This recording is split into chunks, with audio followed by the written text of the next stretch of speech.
जय श्री कृष्ण भक्तों, राधे राधे। वैष्णव परिवार भक्ति रस में आपका बहुत बहुत स्वागत है। आज के कथा में हम श्रवण करेंगे एक शिष्य अपने गुरु को दक्षिणा में देने के लिए, गुरु दीक्षा देने के लिए क्या क्या यातनाएं करता है और किस प्रकार उसके अंदर लोभ नहीं होता है। उसे जितनी गुरु दक्षिणा के लिए गुरुदेव मांगते हैं उतना ही लेता है। बाकी अथाह संपत्ति उसे एक राजा के द्वारा दे दी जाती है और वो राजा से नहीं लेता है। सिर्फ 14,000 ही स्वर्ण मुद्राएं लेता है, इसके अलावे कुछ भी नहीं लेता है। तो आइए इस कथा को हम लोग प्रेम पूर्वक श्रवण करते हैं।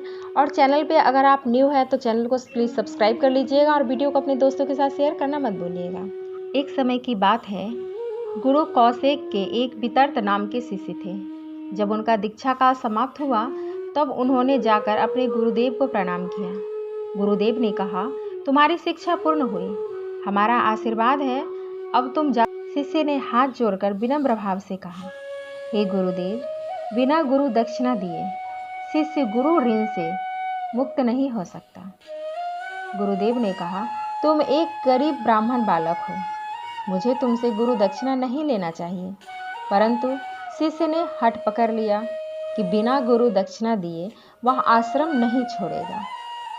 गुरुदेव ने खींचकर क्रोधित हो गए और कहा कि मेरे समझाने पर भी तू नहीं समझता है।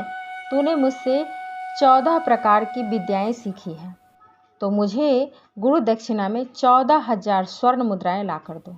शिष्य जो आज्ञा कहकर आश्रम से निकल पड़ा। अब वह यह सोचने लगा कि 14,000 स्वर्ण मुद्राएं कहाँ से लाकर देगा। इसी बीच उसे ज्ञात हुआ कि महाराज रघु विश्वजीत नामक यज्ञ कर रहे हैं। जिस समय महाराज रघु विश्वजीत नामक यज्ञ कर रहे थे उस समय उनकी निष्ठा अलग ही थी।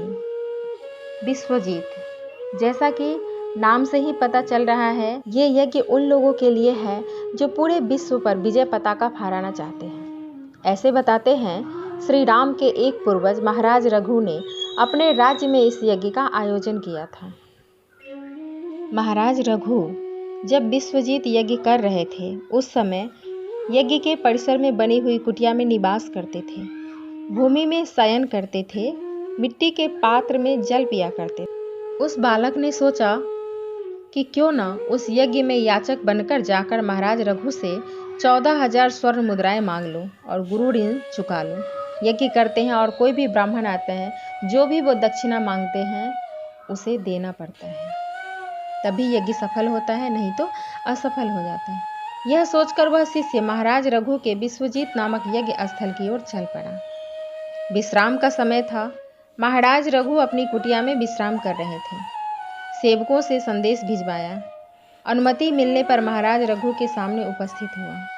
अभिवादन के पश्चात उसने देखा कि वह महाराज रघु पत्तल में प्रसाद ले रहे हैं, मिट्टी के बर्तन में जल ले रहे हैं, भूमि पर शयन कर रहे हैं। शिष्य ने सोचा, जिस राजा का राजकोष समाप्त हो गया हो, पत्तल में भोजन कर रहा हो, भूमि में शयन कर रहा हो, उससे 14,000 स्वर्ण मुद्राएं उसे धर्म संकट में डालना उचित नहीं है।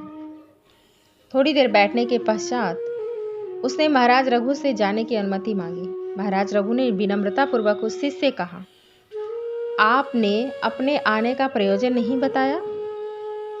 शिष्य ने झिझक कर कहा, राजन, मैं आपके यज्ञ का दर्शन करने आया था। महाराज रघु समझ गए कि इस ब्राह्मण बालक का प्रयोजन कुछ और है। उन्होंने जिज्ञासावश विनम्र भाव से जोर देकर ब्राह्मण बालक से आने का प्रयोजन पूछा।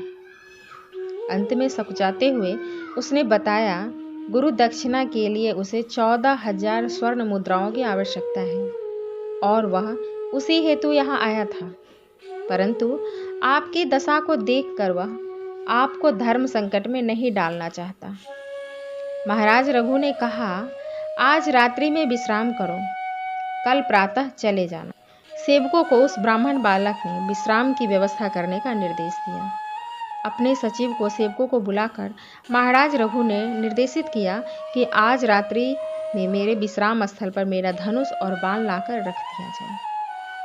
धनुष बाण लाकर रख दिया गया। अर्धरात्रि में संकल्प से धनुष की प्रत्यंचा पर महाराज रघु ने बाण चढ़ाया। जैसे ही बाण चढ़ा, यज्ञ भूमि में हीरे, मोती और स्वर्ण मुद्राओं की बरसात होने लगी। दूर दूर तक यज्ञ परिसर हीरे, मोती और स्वर्ण मुद्राओं से पट गया।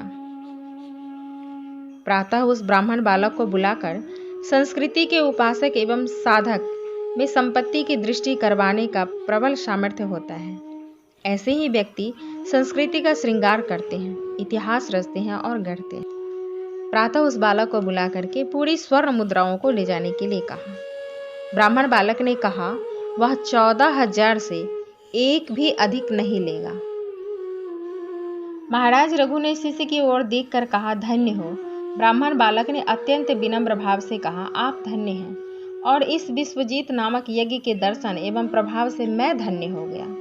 हे राजन, इतना अद्भुत प्रभावशाली विश्वजीत यज्ञ जिसको राजा बलि ने किया था और उससे अर्जित शक्ति और आयुधों के बल पर स्वर्ग और तीनों लोकों में अपना आधिपत्य स्थापित किया था। हे राजन, यह भी समझ लो, राजा बलि कोई साधारण दानी नहीं था।